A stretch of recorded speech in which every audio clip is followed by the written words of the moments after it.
திமுக கூட்டணி இன்டாக்டா வெற்றி மேல் வெற்றி பெற்ற கூட்டணி இப்ப 2026 தேர்தலில் சந்திக்க போகுது. அதை வீழ்த்தும் அளவுக்கான வல்லமை என்டிஏ அலைன்ஸுக்கு இருக்கா? நம்ம இன்னும் உருவமே பெறல. இந்த உருவத்தை கொடுக்கணும் தான் அமித்ஷா வந்தாரு. அவரால் முழு உருவத்தை கொடுக்க முடியல. ஏதோ ஒரு உருவத்தை காட்டிட்டு போயிட்டாரு. எப்படி இதை வச்சுக்கிட்டு முதல்ல உருவத்தை காட்டணும், அதுக்கு பிறகு திமுக ஒரே ஒரு விஷயம் தான் சொல்றேன்.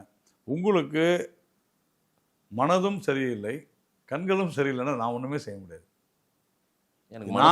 நாங்கள் தெளிவா சொல்றோம். நாங்கள் ஒரு மிக பிரம்மாண்டமான வலுவான கூட்டணியை கையிலே வைத்திருக்கிறோம். உங்களுக்கு என்ன பிரச்சனை? நீங்க இல்லைன்னு சொன்னா சொல்லிட்டு போங்க. அவர் என்ன சொல்றாரு, ஸ்டாலின் என்ன சொல்றாருன்னா, முதலமைச்சர் ஒரு ஒரு உள்துறை அமைச்சர் இந்த மாதிரி பேசலாமா, ஊழல் பற்றிலாம் பேசலாமா, அவருடைய வகிக்கிற பொறுப்புக்கு தவறு என்ன இருக்குது? அவர் தேசிய ஜனநாயக கூட்டணியின் பேனரை தான் பேசுகிறாரு. உள்துறை அமைச்சராக பேசினார், ஒரு அரசியல்வாதி அமித்ஷா தான் பேசுகிறார். ஆனால் இங்கே என்ன பண்ணுற ஒரு அமைச்சர் கேவலமாக பெண்களை பேசுகிறார்.